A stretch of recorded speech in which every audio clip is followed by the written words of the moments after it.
AK full auto burst just right at me, and all I can see is the muzzle flash. And I remember looking through my LCAN, through my optic, as I'm shooting him. I'm still walking forward, and I'm just taking good shots right into his chest, like upper chest, just pop, pop, pop, hitting him in the chest. And all I can see is this muzzle flash, and I'm like, fuck, this is gonna hurt. But I remember thinking that, like, as I'm walking, I'm like, fuck, this is gonna hurt. But I kept advancing on him, and I hear my buddy Eric yell, I'm out of ammo. So, you know, if the dude's laying here, instead of me walking straight towards him, I kind of button hook around just to get out of that field of fire. And then I just blow his head off, dude. I shoot him like 7 or 8 times from like this far away, just rip his head off. Done. So now I'm out of ammo. Eric is out of ammo. So that's the first time I almost died that day. So I got blown up the night before. Now I'm in this incident. This is like mid-afternoon. And you're out there, no fucking ammo, dog. Nothing. So you can't protect yourself. I got nothing. I have no armor, no radio, no weapon.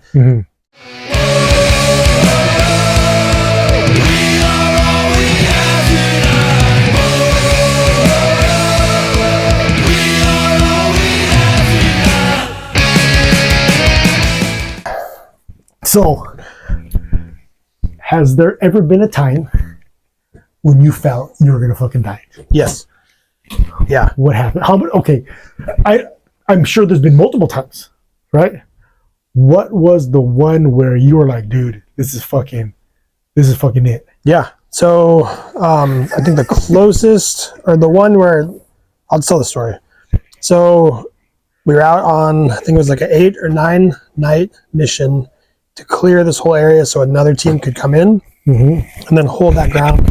So the second night out, where were you guys at? we were along the Helmand River in an area called Watan. And so we're down in Watan, we're goofing around, pretty bad area, or really bad area. And the second night we ended up moving like 2.5 kilometers, which is a long time to move through like a minefield, right? The IED threat was extremely high. We get to a compound and we're processing it, and 2 of our guys, 2 of the Afghans, ended up stepping on a pressure plate, and I'm like looking over it. And so the last thing I remember is watching them walk and then being on my back, like feet away from the edge of this rooftop. And so come to, wiggle my toes, I can feel everything. Okay, cool. Turn my night vision or cycle it back on, turn my headset back on. Look over to my buddy Jake, and this is Jake's first deployment, and he hadn't experienced something like that. I hadn't so close. I'd been blown up before, but like, dude, I ate that thing. And so I check on Jake, and then we climb off of the roof down a ladder, and we have to get these dudes. So we get the 2 Afghans, we get them out into a big field, and so now we're calling in a medevac, the medical evacuation. So you're looking through your night vision, like trying to put these dudes back together. 1 dude died, 1 dude lived. How bad was it that you were trying to put that? You know what I'm saying? Like, how bad was the damage, and how were you trying to put them back together? Yeah, so lots of tourniquets, lots of pressure dressings. The 1 dude we knew was expectant, like we knew he was going to die. I mean, he was missing a huge chunk of his body. But you have to for morale. You can't just look at him and be like, the dude's still breathing, like, fuck him, he's going to die. Like, all of the other Afghans are watching this stuff. You're like, you know, you're trying to get him face out, hold security. It's nighttime. But they're still trying to check on their dudes. And so the 1 guy, like, you're kind of just like, you're not wasting your medical stuff, but you're not using a lot either, and you're just trying to keep them comfortable in their last like moments on the planet. The other guy, my buddy James, who's a medic, James is like saving this dude's life. Like he's putting tourniquets on, pressure dressings, like doing all the stuff. So we medevac them, we end up moving, we leave that compound and walk like another 1,100 meters through minefield, chill out. Then the next morning, sun comes up, and we end up fighting like that whole day. So it's probably 5 Americans and maybe 10, 12 Afghan commandos. So we end up moving like 2 kilometers, like straight line distance. But dude, on our GPS, it just looked like a spaghetti noodle. We're running all over the place, just fighting, shooting dudes all day. Get to a compound. We blow a big hole in the wall. We get into this compound. And so we've been fighting all day. Hey, like, so you blow the hole in the compound? Are the motherfuckers waiting for you? No, because we have ISR. We have like a drone or an aircraft. So we'll know. We have enough intel most of the time if dudes are in there. If they are, that's fine. But at that point, there's different procedures that we would do to alleviate that threat before we'd go up there. So It's not even anything crazy. You might just do a ladder team, get up and have, L shapes on a ladder. So different guys have different vantage points and you're putting dudes out. If you're taking contact, you might throw grenades. You might just back off and drop a bomb. It just depends on the situation. So blow a hole in the wall, take off all of our gear. We're like smoking cigarettes and redistributing ammo to get everybody off on like even like ammo count. And this British Apache calls out that there's a dude walking like 100 meters north of our compound, walking straight towards mine. And I'm in like disbelief. So I have nothing on. I have my rifle and that's it. Sasha Cavalli, our Air Force combat controller, is saying, hey, the helicopter sees this dude. So I go and I look through the gate and I'm like, there's this fucking dude. Right. So why was it so odd for him to be out there? Because we just blew a wall down. It's five blocks of C4 is a big boom. And so maybe he was, whatever it was. And so I'm like looking through the gate and I'm like, I could see this dude through this little crack in this big green gate. And I'm like, we'll let him come a little bit closer because he's walking through a field. And then there's compounds like this. I'm like, once he gets in between the compounds, we'll open up the gate. He can't go left and right. He can only go straight. And we'll just kill him. Yeah. Done. So I'm chilling there, whatever. And then my interpreter says something or he sees us and hears us and turns off running. I'm like, at this point now I can see his AK. I can see the barrel of his AK underneath his clothes. I'm like, fuck this, dude. So I go chasing out after him with no gear on. So I have my headset, I have my Peltors on, my rifle. That is all, nothing else.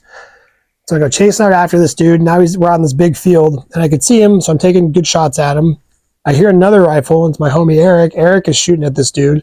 So Eric takes the same path that this guy did. So Eric runs down the road and then goes north up this ditch. I go straight towards this dude. And so it's probably like knee to thigh high poppy. We shot him a few times.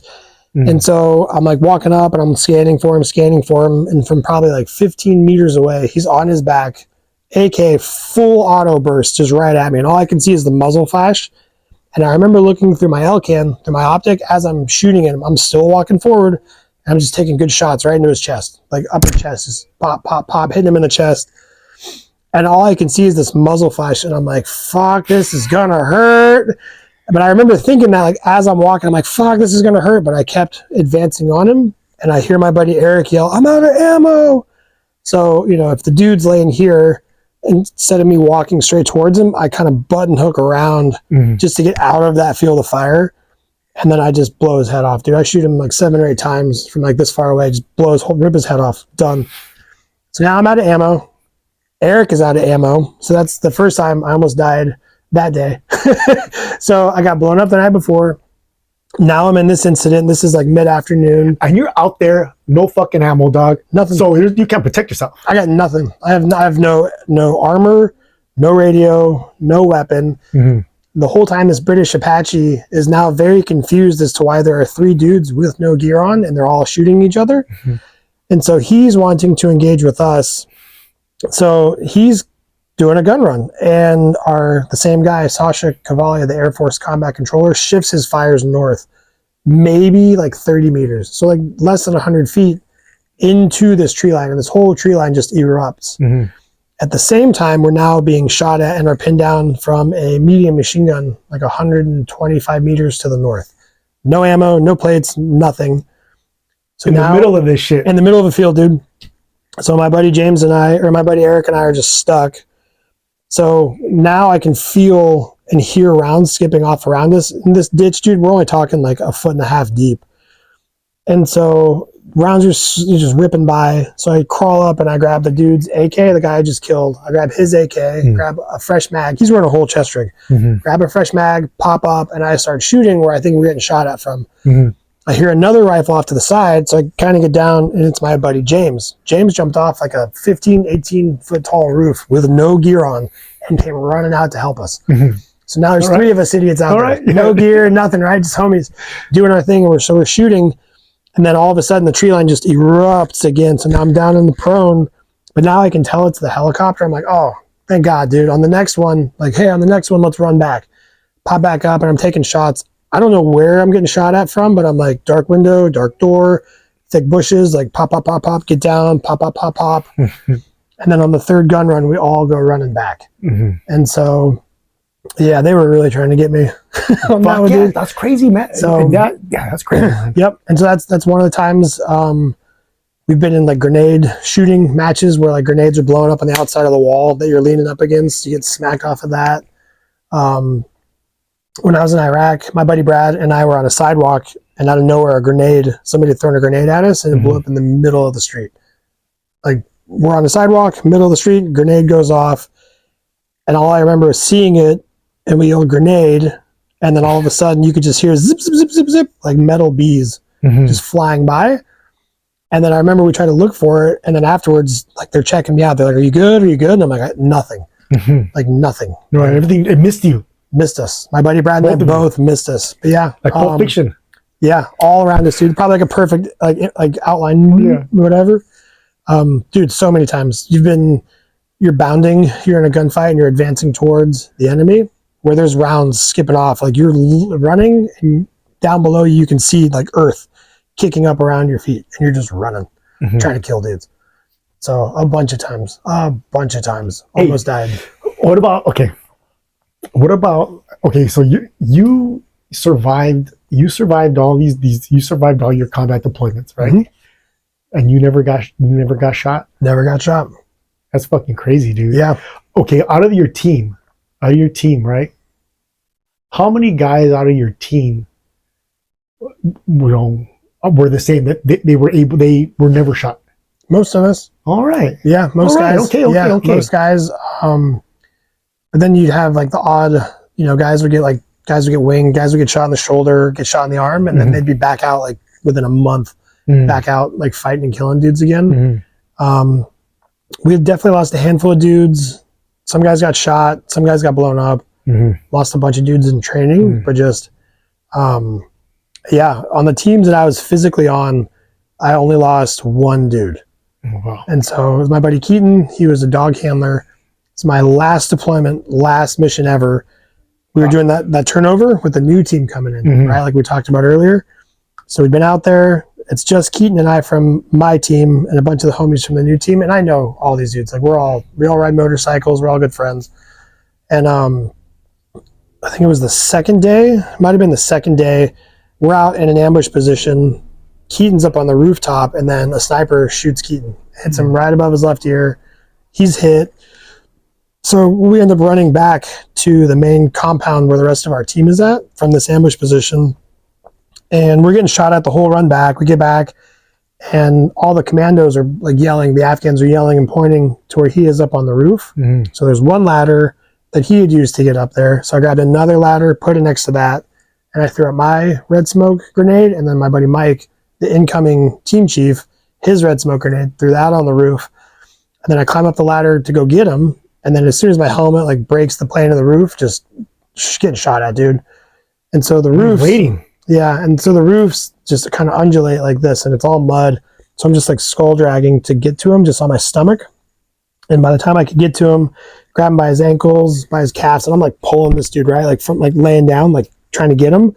And I pick him up like a baby and go running across the rooftop with him and get back to the ladders. And dude, there's rounds just everywhere. This is Keaton. Yep. Okay. Yep. And so probably the hardest thing I've ever had to do physically is like pick somebody up like that, right? Like, cool, you can deadlift 400 or 500 pounds, like pick up somebody that just got shot. Yeah, that's different. Completely lifeless, right? You're not on a rigid bar. It's very difficult.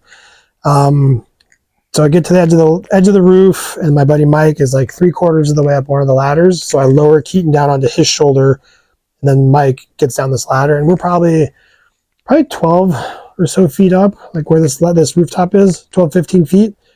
And then from there, it's like you're being in a car accident. Like you're the manager, you're directing. Like, all right, camp, get back on the roof, get fires out. Cool, Mike, go find an LZ. And you're immediately like trying to task everybody, because it's super easy just to like look internal and like see one of the homies like dying, right?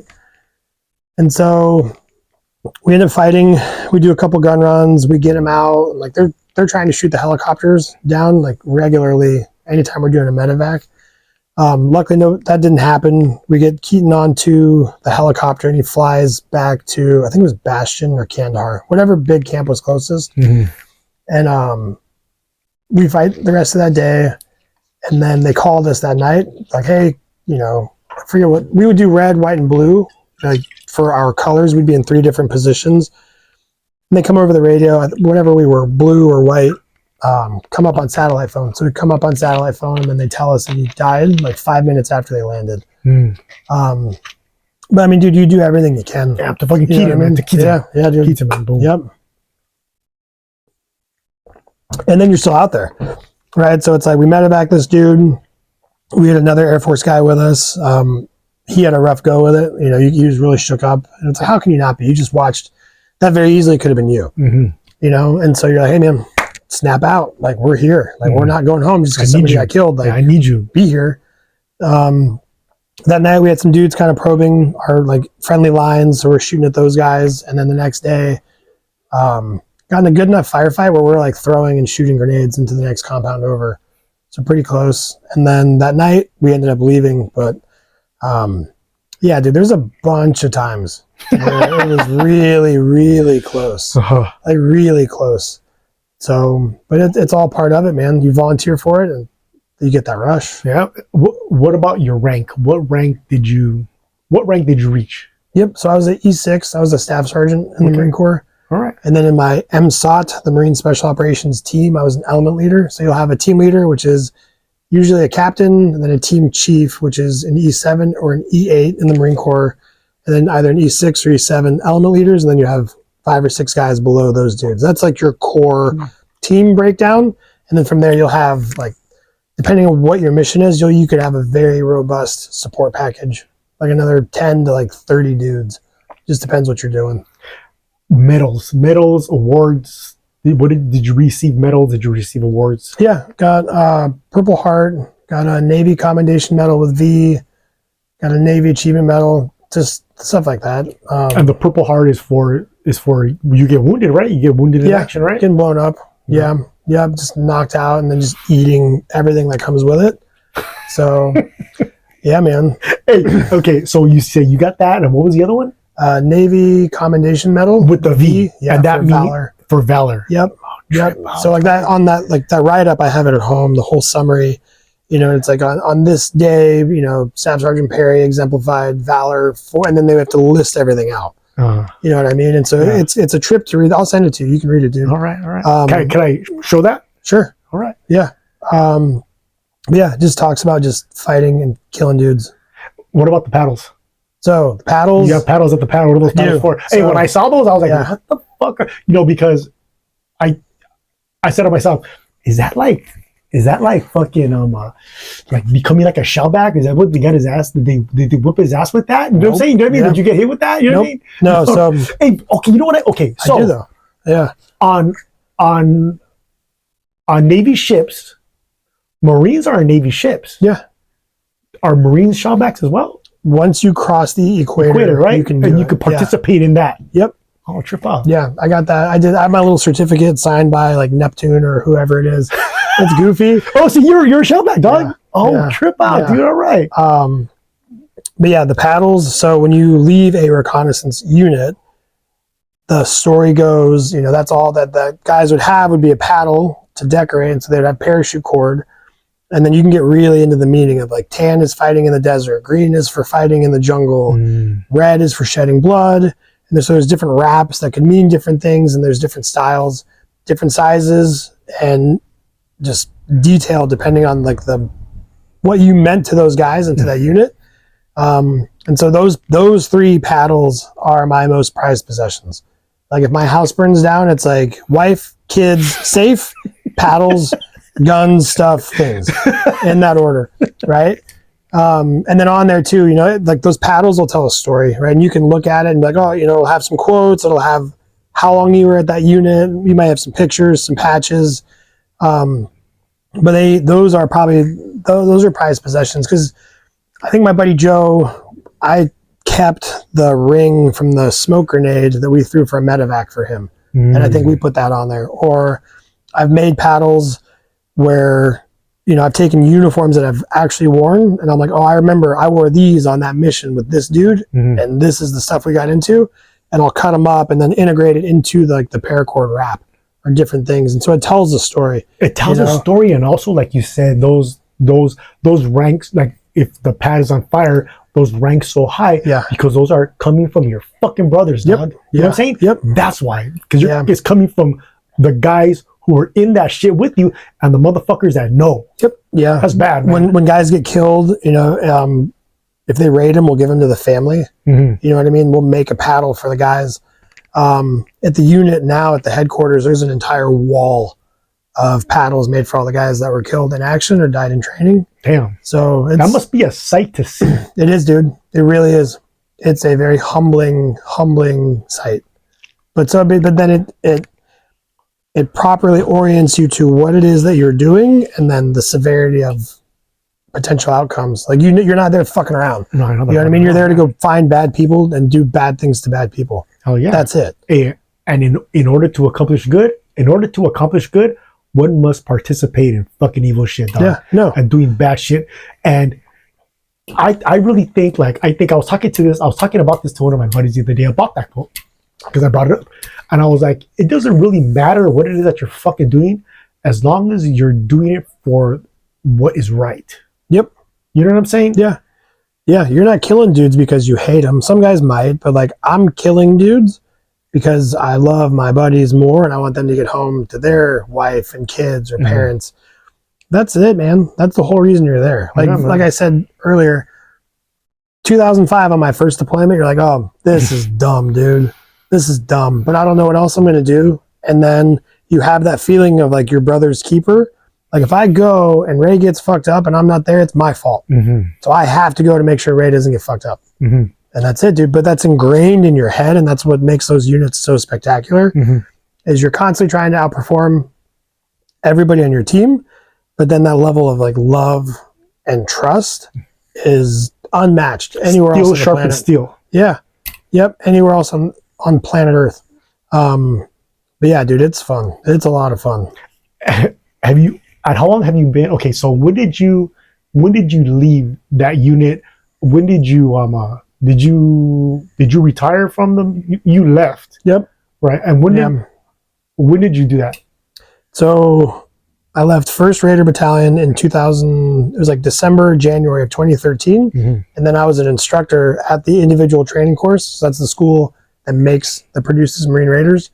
And I did that until mid 2015. So just shy of 3 years. And then I got out in July of 2015. Okay. Free and clear. Hey, do you ever feel like you want to go back? Do you ever feel like fucking like re-enlisting? No, not the way things are now politically. No way, dude. No way. Because what made it special was the guys, and then the time that we were there. We had so much freedom. We got to, start and form a special operations organization. There's really good ones out there and there's good templates, but to have been there to like form what it has become now, like very proud achievement. But I would not join the military now, just given politically and what's going on. Like, no way, man. Would I do it again? If I could go back in a time machine and do it again, I would do it. I would change nothing. I would change nothing, dude. So, hey, so the dude you were before that and the dude you are now, you know what I'm saying? Like, what did I know? There's all kinds of things that you fucking learned through that experience, but what was probably the top 3 or the top 1, the top 2 that you feel as if you really pulled from that? Because you learned so much, dog. You learned about all these different, about all this equipment, all these different weapons to use. You learned how to put guys back together again. You told me crazy trainings, dog. Like you were with an animal. And they would fucking blow that, injure that animal, and you would have to put it back together again. And then once you thought they would injure them, you'd fucking injure them again. And you'd have to put it back together again. So you could, you had to do it all. You had to be able to fucking fix your car. You had to be able to fix your partner, fix yourself. Fucking shoot that. Fucking do shit underwater. Fucking dude, did you ever jump out of planes? A bunch. A bunch. You know what I'm saying? And okay, so how many times did they drop you off in the ocean and you had to make your way? Like you said, this is what happens before you go and you actually start doing the fucking work. So how many times did you get dropped off like that and have to navigate into land? And then once you hit land, what do you do? Go to work, man. So that's fucking crazy, man. I think the top two, one is definitely, I'll go with three. One is the mental resiliency, and then knowing what your body is like truly, truly capable of. When you've been awake for a week, like no shit, a week, you will be surprised what your body can still do. And dude, you're falling asleep. Like you're like literally like you'll be in the middle of a conversation. You'll be like, yeah. You're like, that's in training. And then you go and you do it for real, for war. And there's days you're awake for 3-4 straight days, dude. And you got the adrenaline spike and the dump and the full, but you learn what your body is capable of. So one is definitely like how strong and capable you really are. Two, the ability to learn very quickly, to learn complex information very quickly and then apply it. That's been a great thing. Like jumping out of airplanes is one. So you show up on a Monday, you do some classes, you learn how to pack a parachute. Tuesday, classes, you pack parachutes. Wednesday, classes, pack parachutes, and then you're going to jump out of a plane the next day with one that you just packed. Oh shit! Right, and so there's dudes that are checking along the way, right? But just in your head, you're like, I don't want to touch that. I don't want to do that. No, fuck no.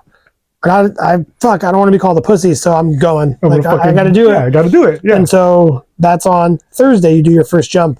A week later, you're jumping out of a plane at nighttime.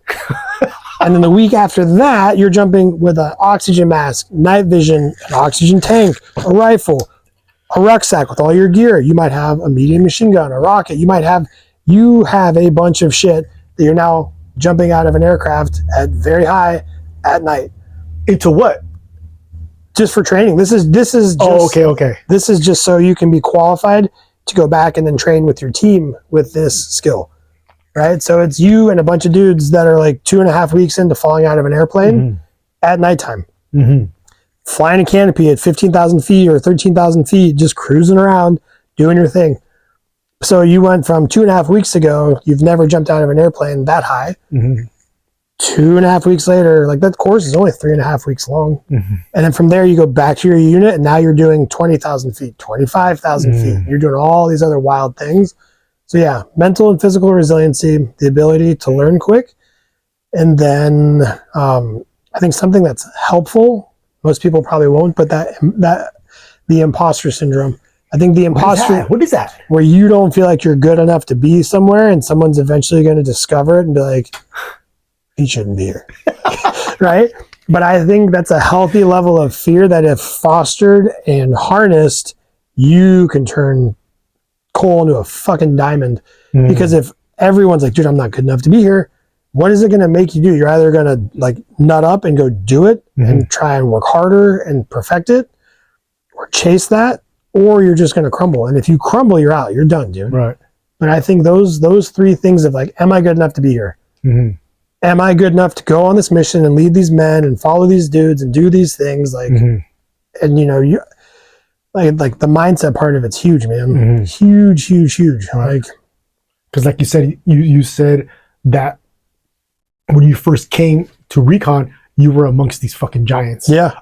Amongst these guys that you had heard stories about. Yeah. Some of these dudes are in books, man. You know, with Josh and Owen, they're in a book called Hogs in the Shadows. When you're a Marine Corps Scout Sniper, you're a hog, you're a hunter of gunmen. Hunter of gunmen. And those dudes are in that book for just killing dudes. I think it was 32 or 34 dudes in a day. That's with crazy, a bolt action 308 rifle. That's crazy, dude. You know, and I think that one thing as well that I feel like you're very lucky to have experienced, as I feel as if you are very lucky to have experienced that level of violence, dog. You know what I'm saying? Because now you know what you're capable of. Big time. And I think that it's important to be able to be violent, dog. You have to be. You know what I'm saying? Yep. I remember Jordan Peterson, he said that, you know, a good man is a dangerous man. You know, because a good man, he's not just a good man isn't just a good man. It's like, okay, I'm a good dude. Not motherfucker. Yeah. You are a good dude, but you're also capable of this level of violence required to not just protect yourself, protect your family, but just to be that fucking guy who's willing to stand in the gap. You know what I'm saying? And you were in a situation to where you were exposed to this high level of just fucking violence, dog. Dude, And you were comfortable there, Holmes. You are rewarded for it and looked up to by how violent you are. Like in that type of an organization, there's guys that have killed 50, 60, 100 fucking dudes. And those, like, that's a good motherfucker right there. That dude. You know what I mean? So it's like they do that right psychologically, where it's like, I feel zero guilt, zero remorse for having killed dozens and dozens and dozens of people. Part of the job, dude. Right. Part of it, right? But to your point, now that I have a son, he and I talk about that. You know, you'll read a book and you're like, hey man, you know, Cowboys and Indians. That young boy was 10 years old when his grandpa, his dad, his uncles were out doing cattle, and he and his cousin, who's 9, defended all the women and killed dudes. How long ago was that? Mid 1800s? That wasn't that long ago. In the grand scheme of like human timeline, and we've lost that. You're too masculine now. You're too aggressive. You're like, 120 years ago, you had to do that to defend what you loved and cared about.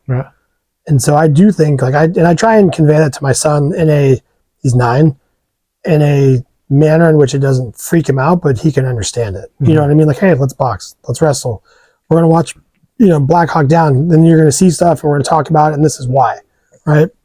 But just so he has, because Aaron will be like, babe, he shouldn't watch that. He's too little. I'm like, no, he needs to understand and be capable of violence. When it's time to be a monster, you need to be able to pull that out, put that on, go do those things, then be able to take it off and go back and be whatever you need to be. I agree, dude. There's a quote in Conan the Barbarian. It's not the movie, it's in one of the books. And I can't say it word for word, but this is what it means.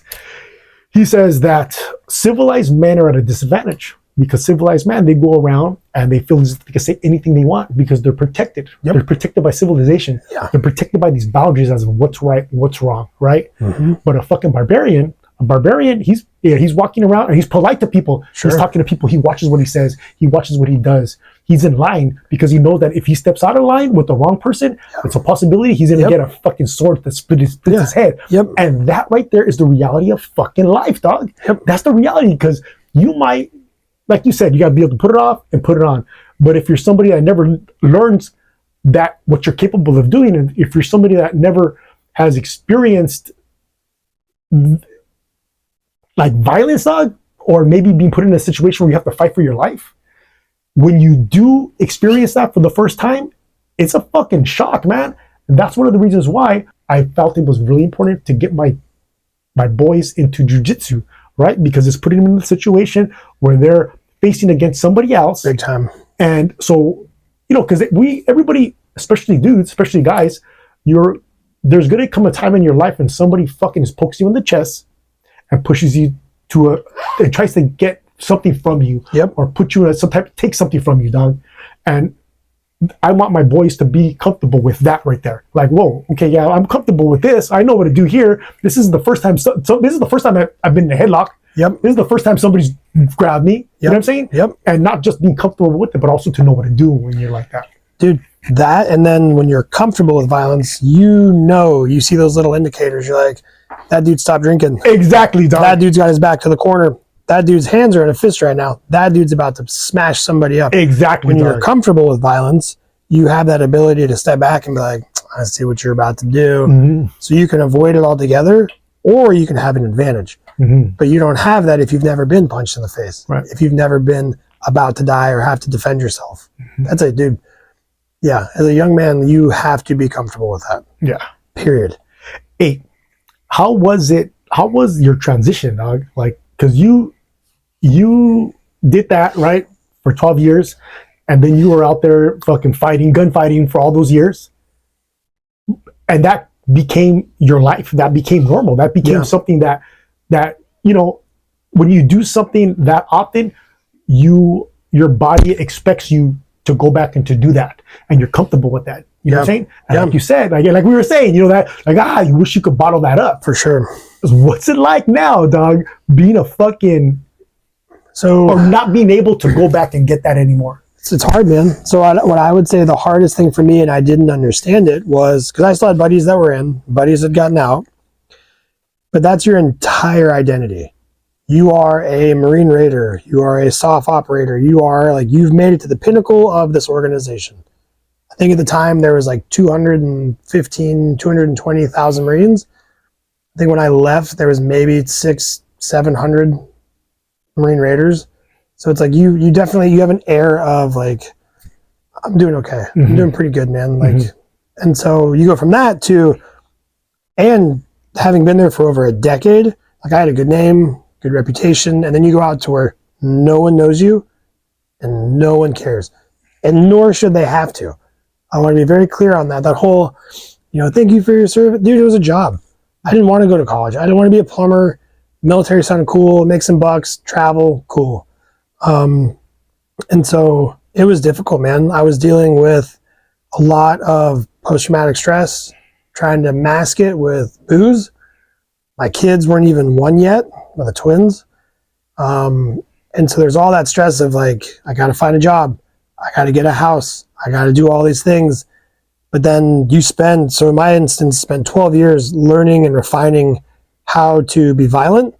And then you go to like a 3-day class. Like, this is how to be a normal dude. And you're like, oh, okay, cool. Wait, what? Yeah. Wait, what? Yeah. So you do all this training and then they give you a 3-day class before you fucking... It's like 3 to 5 days. It's called Taps and Tams, and it's like a separations course where it's like, this is how you do a resume, and this is how you do an interview. And when you do this, like basic human stuff, you're out. That's it. And so they do a lot better now. But it was hard, dude, because couple of the guys will call it like falling from grace. Like, you went from being like the pinnacle bad motherfucker to no one cares. Right. And like I said, nor should they, but no one cares. Either way you cut that cake, it's a situation where you're coming from here, where like you said, you fucking reach the top, right? Yeah. And then you come over here to where people are like, okay. You know what I'm saying? Dude, people were the biggest difference. So people were the biggest thing, dude, because when you're in a small team, dude, there'd be instances where guys would be out for a week, and then you're getting ready to go out for a week. Those dudes that have just been out fighting for their lives for a week are not going to go to bed until your truck is loaded, your ammo's loaded. You guys made it in safe. Now I can go to bed. Yeah. So you go from that level of camaraderie and respect and loyalty to people that will just lie, cheat, steal, throw you under the bus, and motherfuck you just to get ahead. That was the biggest shocker, because I trusted everybody. Oh, they said this, they're a good person. Okay, cool. And then you get fucked over and you're like, how did I not see that? And so there's a lot of like, I was very naive when I got out. I'm like, oh, this is a resume. I can do this. I'm good. I'm in. And dude, the learning curve, that was harder for me than anything I did in the military, was just learning people. Yeah, that was rough. And then bounced around from a few jobs, just trying to figure out what I like and what I want to do. But I think the only thing that's helped is just, that's no longer my identity. I'm a good husband. I'm a good dad. I'm just Pete the dude. And once I started to kind of settle into that, then that's when things got calmer. Right. You know what I mean? But we're only talking within the last 2 years, year and a half, 2 years, right? So that's 7-8 years of just like beating my head against the wall, right? Just trying to fight and just this uphill battle. And so, yeah, it's hard. So I think, go ahead. Because it was like you said, 12 years, right? And then that amount of time that you were in, how long were you a Raider? 10 years. 10 years. Oh, fuck. Well, I mean, from recon, dude, probably 11 of my 12 years in the service. So why wouldn't it not fucking take you another 10 years to readapt or to adapt to something different? I think that was a normal, because you think if I can learn how to jump out of a plane in 3 weeks, I can learn to be a human in a day. Exactly. Right. So that was a big smack in the face. But what I would encourage people now when they're getting out is like, when you know you're done and you're going to leave, create, find, and foster an identity. That way you have a smoother transition. Like when you're done chasing people with guns and doing bad stuff to bad people, once you've kind of hung that up a little bit, and when it's safe too, because dude, you have to be in a safe spot. You can't be doing warrants or following bad dudes and like, oh, my new identity is I'm a whatever. I do barbecue. Like you'll die. You'll die, right? So I think that is necessary. But when you're in a safe enough spot to pull back, you got to find that identity, because otherwise you'll go nuts. And people do. people are smoking themselves left and right because they don't have the community and they don't have an identity and they don't have that. And it's hard, man. Yeah, that's fucking big time hard. And I would imagine also what makes it also hard is that your body gets wired in a certain way. You know what I'm saying? Big time. Like, because in order your physiology changes, your chemicals change. Yep. The way that you are, the way your brain works is fucking everything. Everything has to, because you're living this, right? You're and this is fucking normal, dog. Boom, boom, boom, boom, boom. You're past. What you did. You know what I'm saying? You're 10 years, 11 years. That was your normal, but then you're done with that. And you have to figure out a new normal. But not only do you have to figure out a new normal, but your fucking body has to adapt to that new normal. Yeah. And that's crazy. Not crazy, but that's interesting. And it's something that I think has to really be taken into consideration. Where, like you said, dog, just because I did this and I learned this in so amount of time doesn't mean I'm gonna come out here and fucking do this in that small amount of time as well. Yep. Yeah. Right? Dude, it's huge, man. No, you nailed it. The physiological part is huge. And then back to the mental strength over physical.